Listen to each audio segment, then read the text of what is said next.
ಮೆಟ್ಟಲ್ಸೂರಿನಲ್ಲಿ ಹಸಿರೇ ಉಸಿರು ಟ್ರಸ್ಟ್ನ ವತಿಯಿಂದ ವನಮಹೋತ್ಸವ, ಕಾರ್ಗಿಲ್ ವಿಜಯೋತ್ಸವ, ಎಸ್ ಜಾನಕಿಯವರ ನುಡಿ ನಮನ ಮತ್ತು ಸಾಧಕರಿಗೆ ಸನ್ಮಾನ ಸಮಾರಂಭ. ನಮಸ್ಕಾರ, ಸಮತಾ ನ್ಯೂಸ್ಗೆ ಸ್ವಾಗತ. ಬೆಟ್ಟಲ್ಸೂರಿನಲ್ಲಿ ಪ್ರಕೃತಿ, ದೇಶಪ್ರೇಮ ಮತ್ತು ಕಲಾ ಸೇವೆಯ ಅಪೂರ್ವ ಸಂಗಮಕ್ಕೆ ವೇದಿಕೆ ಸಿದ್ಧವಾಗಿದೆ. ಹೌದು, ಬೆಟ್ಟಲ್ಸೂರಿನಲ್ಲಿ ಖ್ಯಾತ ಹಸಿರೇ ಉಸಿರು ಟ್ರಸ್ಟ್ನ ಸಂಸ್ಥಾಪಕ ಅಧ್ಯಕ್ಷರಾದ ಡಾಕ್ಟರ್ ಶ್ರೀನಿವಾಸ ಮೂರ್ತಿಯವರ ನೇತೃತ್ವದಲ್ಲಿ ಇದೇ ಭಾನುವಾರ ಒಂದು ಐತಿಹಾಸಿಕ ಕಾರ್ಯಕ್ರಮವನ್ನು ಹಮ್ಮಿಕೊಂಡಿದೆ. ಬರುವ ಜುಲೈ 26, 2026 ಭಾನುವಾರದಂದು ಬೆಟ್ಟಲ್ಸೂರಿನ ಮುತ್ಯಾಲಮ್ಮ ಸಮುದಾಯ ಭವನದಲ್ಲಿ ಬೆಳಗ್ಗೆಯಿಂದಲೇ ಸಂಭ್ರಮ ಮನೆ ಮಾಡಲಿದೆ. ಹಸಿರೇ ಉಸಿರು ಟ್ರಸ್ಟ್ನ ವತಿಯಿಂದ ಈ ಬಾರಿ 4 ಪ್ರಮುಖ ಉದ್ದೇಶಗಳನ್ನಿಟ್ಟುಕೊಂಡು ಕಾರ್ಯಕ್ರಮವನ್ನು ರೂಪಿಸಲಾಗಿದೆ. ಅವುಗಳೆಂದರೆ ಪ್ರಕೃತಿ ರಕ್ಷಣೆಗಾಗಿ ವನಮಹೋತ್ಸವ, ದೇಶ ಕಾಯುವ ವೀರ ಯೋಧರ ಸ್ಮರಣಾರ್ಥ ಕಾರ್ಗಿಲ್ ವಿಜಯೋತ್ಸವ, ಗಾನ ಕೋಗಿಲೆ ಎಸ್ ಜಾನಕಿಯವರ ನುಡಿ ನಮನ ಮತ್ತು ವಿವಿಧ ಕ್ಷೇತ್ರಗಳಲ್ಲಿ ಸಾಧನೆಗೈದಂತಹ ಸಾಧಕರಿಗೆ ಹಾಗೂ ಕಲಾವಿದರಿಗೆ ಸನ್ಮಾನ ಮತ್ತು ಪ್ರಶಸ್ತಿ ಪ್ರದಾನ ಸಮಾರಂಭವನ್ನು ಹಮ್ಮಿಕೊಳ್ಳಲಾಗಿದೆ. ಈ ಕುರಿತು ಮಾಹಿತಿ ನೀಡಿರುವ ಟ್ರಸ್ಟ್ನ ಸಂಸ್ಥಾಪಕ ಅಧ್ಯಕ್ಷರಾದ ಡಾಕ್ಟರ್ ಶ್ರೀನಿವಾಸ ಮೂರ್ತಿಯವರು, ಪ್ರಕೃತಿಯ ಅಳಿವು ಉಳಿವು ನಮ್ಮ ಕೈಯಲ್ಲಿದೆ, ಹಾಗೆಯೇ ದೇಶಕ್ಕಾಗಿ ಬಲಿದಾನಗೈದ ಯೋಧರನ್ನು ಸ್ಮರಿಸುವುದು ನಮ್ಮೆಲ್ಲರ ಕರ್ತವ್ಯ. ಇದರೊಂದಿಗೆ ಕಲಾಕ್ಷೇತ್ರದಲ್ಲಿ ಅಪಾರ ಸಾಧನೆ ಮಾಡಿದ ಎಸ್ ಜಾನಕಿ ಅಮ್ಮನವರನ್ನು ನೆನೆಯುತ್ತಾ ಸಮಾಜದ ಮುಖಾಮುಖಿಯಾಗಿ ದುಡಿದ ಸಾಧಕರನ್ನು ಗೌರವಿಸುವುದು ಈ ಕಾರ್ಯಕ್ರಮದ ಮುಖ್ಯ ಉದ್ದೇಶವಾಗಿದೆ ಎಂದು ತಿಳಿಸಿದರು. ಇದು ಅತ್ಯಂತ ಮಹತ್ವದ ಕಾರ್ಯಕ್ರಮವಾಗಿದ್ದು, ಈ ವರದಿಯ ಮೂಲಕ ಸಮಸ್ತ ಕಲಾಭಿಮಾನಿಗಳು, ಹಸಿರೇ ಉಸಿರು ಟ್ರಸ್ಟ್ನ ಪ್ರೇಮಿಗಳು, ಪ್ರಕೃತಿ ಪ್ರೇಮಿಗಳು, ಸ್ನೇಹಿತರು ಮತ್ತು ಸಾರ್ವಜನಿಕರಿಗೆ ಮುಕ್ತ ಆಹ್ವಾನವನ್ನು ನೀಡಲಾಗುತ್ತಿದೆ.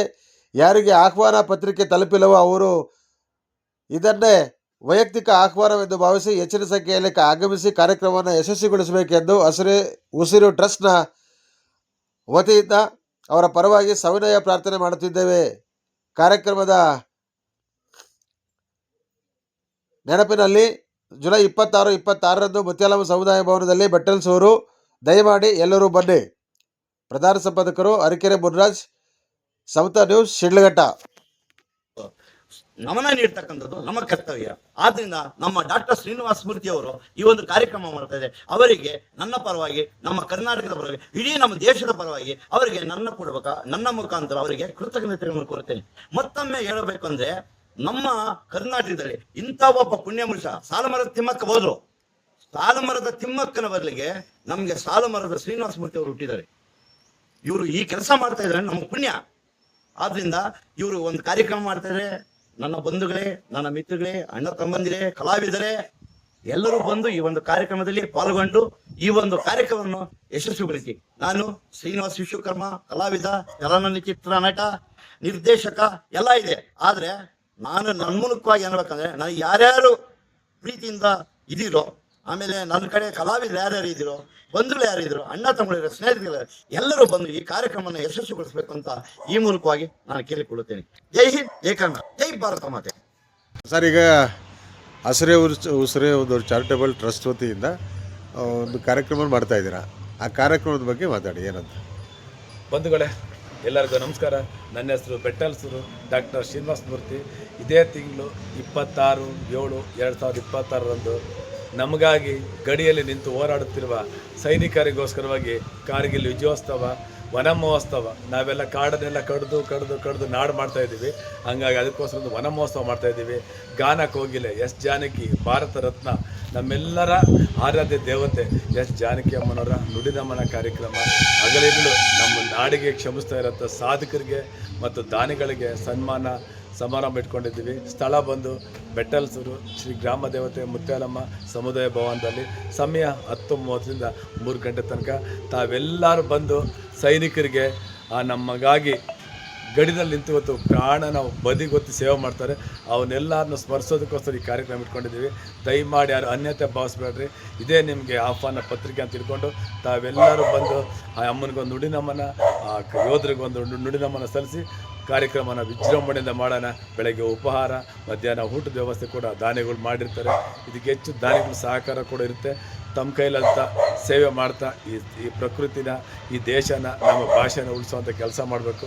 ತಾವೆಲ್ಲರಿಗೂ ಮತ್ತೊಮ್ಮೆ ತುಂಬ ಧನ್ಯವಾದಗಳು. ತಾವೆಲ್ಲರೂ ದಯಮಾಡಿ ಈ ಮೂಲಕ ಕೇಳ್ಕೊಂಡು ಬನ್ನಿ, ದಯವಿಟ್ಟು ಬನ್ನಿ ಸರ್. ನಿಮಗೋಸ್ಕರ ಕಾಯ್ತಾ ಇರ್ತೀವಿ ಬೆಟ್ಟಲ್ಸು.